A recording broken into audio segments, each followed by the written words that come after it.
अस्सलाम वालेकुम नाज़रीन, मेरा नाम डॉक्टर शमाइला हनीफ़ है और मैं consultant obstetric gynaecology Fatima memorial hospital Lahore में काम कर रही हूँ। आज की जो वीडियो है वो थायराइड डिसऑर्डर्स इन प्रेगनेंसी के बारे में। माँ का थायराइड का नॉर्मल होना प्रेगनेंसी के लिए बहुत ज़रूरी है। बेबी की ब्रेन और नर्वस सिस्टम डेवलपमेंट के लिए मदर का थायरॉक्सिन लेवल नॉर्मल होना बहुत ही नेसेसरी और इम्पॉर्टेंट है। तो आज हम बात करेंगे कि थायराइड ग्लैंड में क्या प्रॉब्लम्स हो सकती हैं और इन प्रॉब्लम्स के होने की वजह से और अगर ये कंट्रोल नहीं है तो बेबी में क्या प्रॉब्लम आ सकती है। सबसे पहले हम बात करेंगे कि थायराइड ग्लैंड क्या है। थायराइड ग्लैंड एक एंडोक्राइन ग्लैंड है जो कि गर्दन में सांस की नाली के सामने मौजूद होता है। ये एक बटरफ्लाई शेप का ग्लैंड होता है और ये एक बहुत इंपॉर्टेंट हार्मोन रिलीज करता है जिसको हम कहते हैं थायरॉक्सिन। थायरॉक्सिन का मेन रोल क्या है? थायरॉक्सिन एक तो हमारा बॉडी टेम्परेचर को कंट्रोल करता है, हमारी बॉडी का मेटाबॉलिज्म को कंट्रोल करता है, यानी कि हमने एनर्जी किस तरह यूज़ करनी है उसको ये कंट्रोल करता है।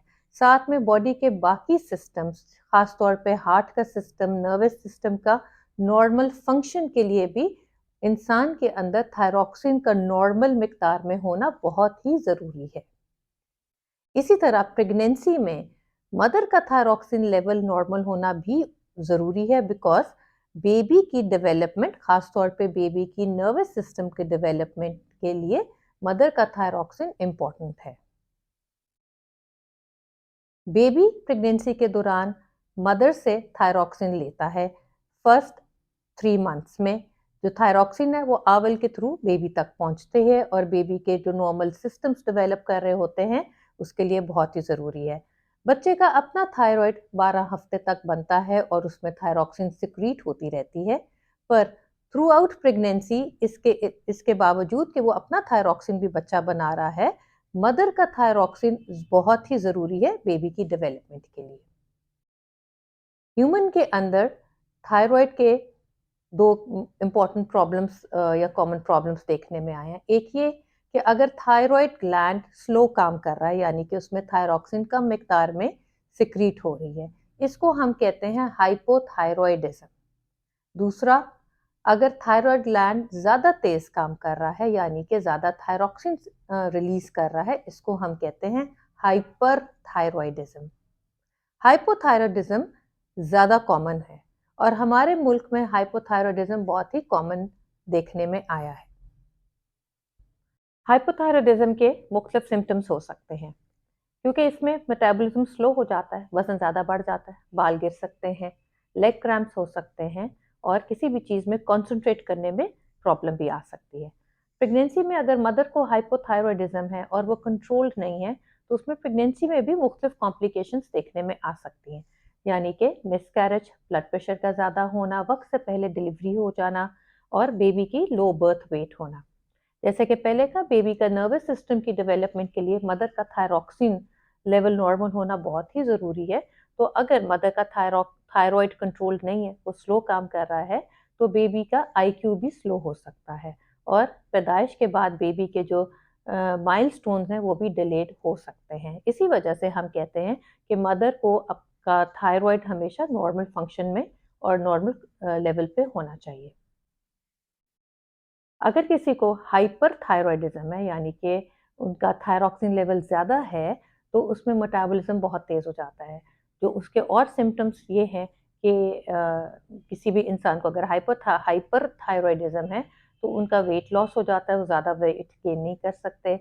उनको स्ट्रेस, नर्वसनेस बहुत होती है, इंक्रीज़ हार्ट रेट हो सकती है, नींद आने में भी डिस्टर्बेंस फ़ील हो सकती है। और अगर किसी खातून को हाइपरथायरॉइड है और वो प्रेग्नेंट हैं, तो प्रेगनेंसी में भी कॉम्प्लिकेशंस हो सकती हैं अगर थायराइड कंट्रोल्ड नहीं है, यानी कि इसमें भी मिसकैरेज का चांस ज़्यादा है, ब्लड प्रेशर होने का चांस ज़्यादा है, वक्त से पहले डिलीवरी, बेबी का बर्थ वेट कम हो जाना, यहाँ तक कि अगर कंट्रोल नहीं है तो बेबी की पेट में डेथ भी हो सकती है। तो इसलिए प्रेगनेंसी में मदर का थायराइड का कंट्रोल होना बहुत ही ज़रूरी है। इसके लिए क्या टेस्ट किए जाते हैं? अमूमन अगर किसी भी मदर को पहले से ही पता है कि वो हाइपोथायरॉयड या हाइपरथायरॉयड का शिकार है, तो प्रेगनेंसी प्लान करने से पहले ही उनको अपने टेस्ट रिव्यू कराने चाहिए कि क्या वो नॉर्मल लिमिट में है या नहीं। जो टेस्ट कराए जाते हैं वो TSH, T3 और T4 हैं। प्रेगनेंसी प्लान करने से पहले ही मेडिकेशंस भी ऑल्टर होनी चाहिए, जो कि आपके एंडोक्रिनोलॉजिस्ट या आपके जो फिजिशियन है वो असेस करते हैं कि यही मेडिसिन की डोजेज आपके लिए अच्छी है और नॉर्मल है।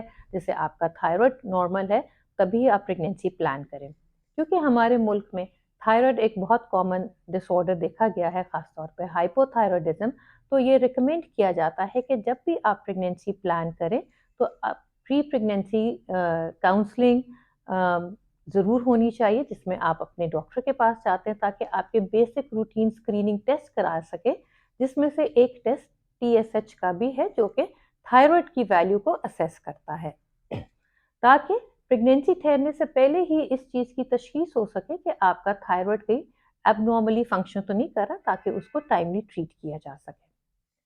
अगर प्रेगनेंसी से पहले आपको अपना थायराइड लेवल आपका किसी भी वजह से नहीं हो सका, तो जब भी आप प्रेग्नेंट हो तो आप फ़ौरन अपने डॉक्टर के पास अपनी बुकिंग कराएं। उस वक्त भी आपके डॉक्टर आपके बाकी जो रूटीन प्रेगनेंसी के टेस्ट कराते हैं उसके साथ आपको TSH भी रिकमेंड करते हैं। अगर कोई मदर हाइपोथायरॉयड है तो उनको जो मेडिसिन दी जाती है वो थायरॉक्सिन के नाम से दी जाती है, जो कि एक सिंथेटिक हार्मोन होता है। थायरॉक्सिन लेने के लिए कुछ इंपॉर्टेंट पॉइंट्स जो आपको जहन नशीन होनी चाहिए कि थायरॉक्सिन जब भी लेते हैं तो वो सुबह खाली पेट लेनी पड़ती है। उसके साथ कोई भी मल्टीविटामिन्स जैसे कि अमूमन iron, calcium, folic acid pregnancy में दी जाती है वो साथ नहीं लेते, बिकॉज आयरन और कैल्शियम की प्रेजेंस में थायरॉक्सिन स्टमक से एब्जॉर्ब नहीं होती। खाली पेट थायरॉक्सिन लेनी चाहिए और जो बाकी आपके विटामिन है वो कम से कम 4 घंटे बाद ही लेने चाहिए।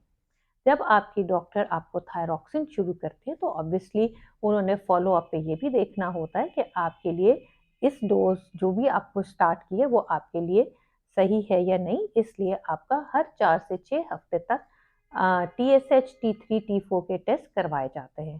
प्रेगनेंसी में वक्तन फ़वक्तन ये टेस्ट कराए जाते हैं। यूजुअली शुरू में तो 4 to 6 वीक्स कराए जाते हैं और जब आपका थायराइड लेवल नॉर्मल है तो फिर हर 2 मंथ्स के बाद भी कराया जा सकता है, ताकि ये असेस करे कि आपका through out pregnancy thyroid normal रहा है। इसी तरह अगर किसी मदर को हाइपर थायरॉयडिज्म है, यानी कि उनकी थायराइड ग्लैंड ज़्यादा थायरॉक्सिन प्रोड्यूस कर रहा है, तो अव्वल तो सबसे इम्पॉर्टेंट ये है कि प्रेगनेंसी से पहले इस चीज़ की असेसमेंट हो जाए। पर अगर नहीं हुई तो प्रेगनेंसी के दौरान अगर ये पता चल गया है कि किसी भी खातून को हाइपर थायरॉयडिज्म है तो उनको एंटी थायरॉयड ड्रग्स शुरू की जाती हैं। जो कॉमनेस्ट ड्रग शुरू की जाती है उसका नाम है प्रोपाइल थायोयूरेसिल।